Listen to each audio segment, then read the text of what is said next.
I will explain about the assignment part 2. Okay, this is our free body diagram. Our object is a ball and the weight is downward here, and the frictional force is looking upward, and the normal force is perpendicular to the frictional force. And this is our kinematic diagram.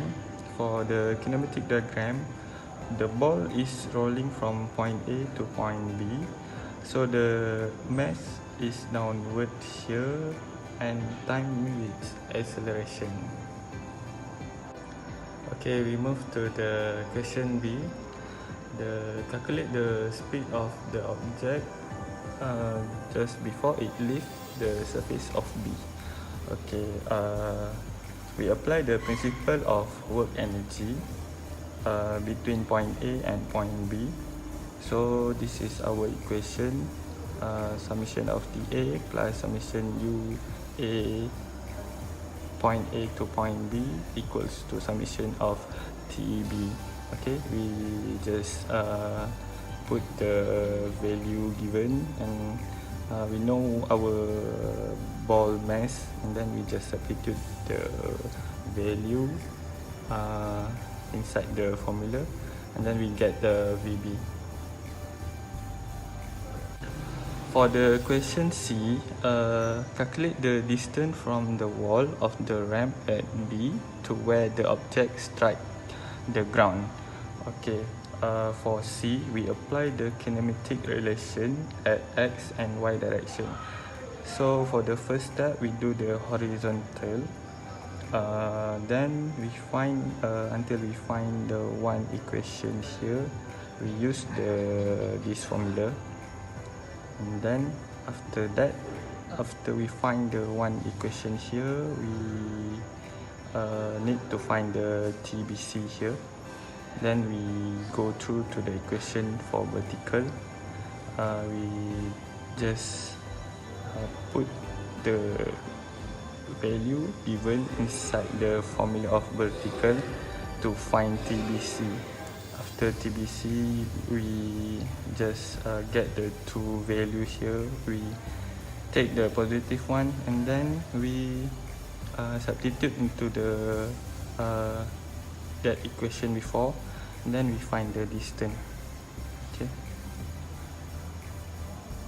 So for the question D, we need to find the speed at which the object hits the ground. Okay, we apply the work energy between B and C.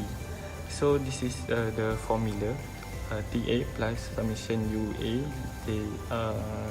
from point A to C equal to TC. Okay, then we find the speed where object hits the ground.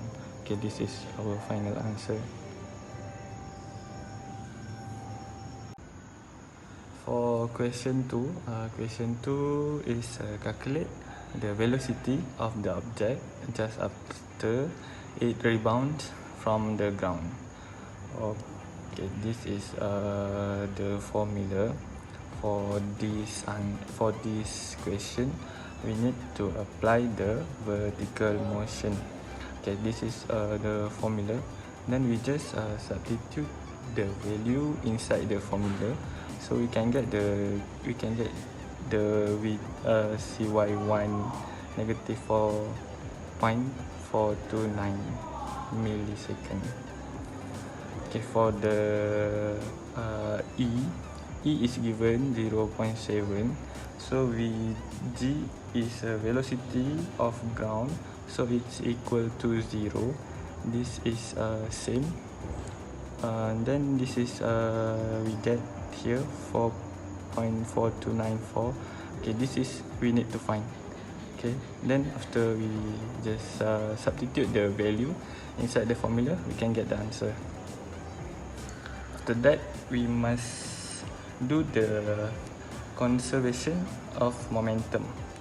So the formula is m v1 x equals to m vgx. So we can just cancel the m. Then we just enter the value inside the formula v1x equal to vgx, so it's the same answer. Then for the vg2, we write the velocity at the point C after rebound from the ground in the vector form. This is vector form. Okay, for the last part B, the question is compute the maximum height to which the object rises after the first bounce. Okay, for this question, we need to apply the vertical motion, and then to find the height, I assume the edge of the curve is 2. We apply the formula to find the height of the edge. This is the formula, and then we just put the value given inside the formula. The gravity is negative because it is where the ball has been bounced back.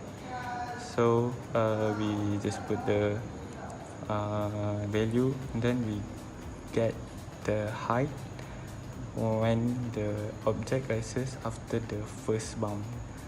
Okay, this is last answer. Thank you for watching.